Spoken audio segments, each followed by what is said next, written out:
Hi everyone, so I'm back today and I'm starting off the living low impact section of my channel by telling you about how I'm changing my shampoo and conditioner routine to a more sustainable one. I've been washing with conventional shampoos for all of my life, and it's only recently that I've started questioning whether those 30 plus ingredients and all of those single-use plastic bottles are really necessary. And in this day and age of compulsory testing and regulation and all of these things, I think it's really easy to imagine that the things we buy off the supermarket shelves are good for us and not too bad for the environment. But from reading that I've done, it seems that things are not so simple. So let me start off by telling you a little bit about how I see the current situation with these conventional shampoos. So to start with, I think there's been what I like to call a runaway technical solutions mindset. And what I mean by this is that I think that shampoo companies, whenever they want to make their shampoos better in any way, they think, what do we need to add to this? You know, if there's a problem with the shampoo being too drying, let's add a bit more conditioner. If the conditioner smells not so nice, let's add a bit more perfume to it. And this kind of process just runs away, and that's, I think, how we've ended up with all of these ingredients in our shampoos which are not so necessary. Many of these chemicals which have been added are either known to cause problems or might cause problems, and we simply don't know. And although we would like to think so, our current precautions and our current wastewater management are simply not enough to get rid of all of these chemicals that we're washing down the drain. Then there's actually the issue of producing all of these chemicals. So a lot of these chemicals are petrochemicals, or they need to be extracted or synthesized in some way. And all of this takes a lot of energy, there's a lot of waste products, and these chemicals also then need to be transported all around the world. And in the end, we just have this industry which is trying to sell us a slightly better shampoo, slightly better conditioner, just filling up our bathrooms with these single-use plastic bottles, and I just feel that it's all a bit unnecessary. So let's get started by looking at just how a few of these ingredients cause some problems for us and the environment. And before I do that, I just want to let you know that I'm in no way any kind of expert on these things, but I do take the time to read a little bit and take the interest to learn about these things. So what I'm going to do for you is I'm going to leave all of my sources in the description, so that if you want to read for yourself and if you want to see whether the sources are credible, then you're free to do that, you're free to see them for yourself. But now that that's said, let's get on and look at a few of these things that we put into our shampoos.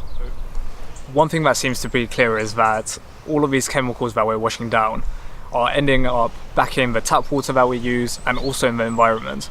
And this is not how we would expect things to be, it's not how we would hope things to be, but it really seems like this is what's happening. Now, not everything is always as bad as it seems, and one reason could be that these chemicals could be in super small amounts, or they could be easily biodegradable, so that once they get into nature, they disappear quite quickly. And one example of this is a paper in 2014, which actually showed that surfactants, which are a large group of chemicals used commonly in shampoos and soaps, actually biodegrade quite quickly, and so they shouldn't cause problems in the long run. And one of the very common surfactants used in shampoos is called sodium lauryl sulfate, or SLS. And this chemical has actually got a very bad name in the press. If you've read anything about environmentally friendly shampoos, then you've probably heard about SLS, and in fact some shampoo brands now paste on the front of their bottles that they don't use SLS. There's been all kinds of bad things said about SLS, but I found this one paper which looked into it, and it found that actually many of the claims being made are incorrect, and really they're just misinterpretation and scaremongering. And I think this is just a really good example of how things can get blown completely out of proportion, and sometimes we don't think about the things we need to be thinking about. There are so many of these chemicals in these shampoos these days that I simply don't have time to go through many of them, but I would like to show you one really interesting example, and that is of NDMA. Now, NDMA is quite a nasty chemical, and it's not actually used in shampoos outright, but there's this other group of chemicals called quats for short, and these are used in shampoos to make the shampoo spread through your hair more nicely. And what's interesting is that when these quats go through our drain and into our modern day water treatment facilities, they react with the chemicals which are used, and then this can produce NDMA. And this NDMA is then being found in our tap water and in the runoff from our water treatment facilities. So this is a really great example of how things are not so simple and things can be quite complex. So once you take into account the whole system, things that might seem not so terrible are actually quite harmful. Now, these quats are actually not that great by themselves, but look at this list. What's interesting is that grapefruit seed extract is a quat. So this is just a great example of how just because something is plant derived or a natural extract does not mean that in the greater scheme of things it's going to be any better. Just a few more things that we're using in our shampoos these days are things like parabens, triclosan, octinoxate, and they all have their associated harmful effects and problems. And although not all shampoos and conditioners are using them, some of the ones on the market are. And the real problem with these kind of chemicals is that they have the potential to accumulate in nature. So once they've got out from our water treatment facilities, then they might have the potential to stick around for a long time. If we look at triclosan, for example, it doesn't tend to biodegrade once it's out of air. So once it gets into water or soil, it really tends to stick around for a long time. And this is a really big problem because it's going to be there for a long time regardless of whether we're adding to it or not. Okay, so now I've had a chance to tell you a few of the things that go into shampoos these days. And the point of this video is not to convince you of the things that I've shown you so far, but perhaps just to get you thinking about the kind of things that I've been reading lately. And the way that my thinking goes on this topic is that even if the things that I've shown you today are not quite true or there's some kind of uncertainty about them, I'd rather just play on the safe side. And I also think that having 30 or more ingredients on the back of my shampoo bottle are probably not good for me and probably not good for the environment. So if there is some kind of more simple, sustainable option, then I'd rather just give it a try. And the alternative that I've chosen to go with is called Castile soap. Now, if you've read anything about alternative soaps and shampoos, then you've probably come across Castile soap. It's a soap which has been made by humans for thousands and thousands of years. It's got a super simple ingredient list, and that is just water, some type of vegetable oil, and either sodium or potassium hydroxide, depending on whether you want to make a hard bar of soap or a liquid soap.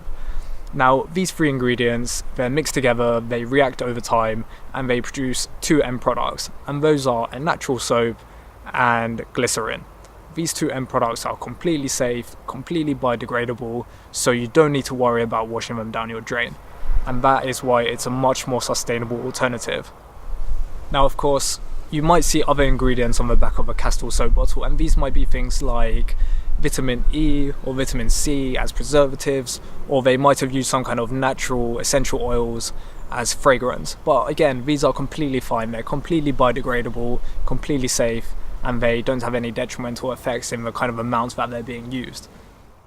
So as with the other topics I showed you earlier in this video, I'm going to leave you lots of links in the description about Castile soap, just in case you want to find out more about it. But it really is that simple, just those three ingredients and those two end products, and you can add a few other things if you like. I've gone ahead and I've bought my soap from online from Dr. Bronner's, and it's a really popular brand, and that's why I went with it. It has really good reviews. But one thing I did come across is that washing your hair with Castile soap can be a little bit tricky at first. And the reason why this is that Castile soap is an alkali, which means that when you wash your hair with it, it tends to lift your cuticles up, which is the top layer of your hair. What this means is that if you leave your hair like that, it can become quite dry, and that's not what you want. So after washing with the Castile soap, you generally need to use an acidic rinse. I found this really helpful blog post. It's by the company that I bought the soap from, and what I've done is I've gone ahead and I've bought the acidic rinse as well to see if I need that after shampooing. But go ahead, look at this blog post which I'll put in the description for you, so that if you're thinking about doing something similar, you can see a few of the problems that people are having, a few of the difficulties. Okay, so that's pretty much everything I wanted to tell you about today. For the next month, I'll be trying out Castile soap as a shampoo, and what I'll do is, in a month's time, I'll bring out a new video just giving you a review of how that went for me, if I had any challenges or if it was easy for me. But until my next video, thank you for watching, and I'll see you next time.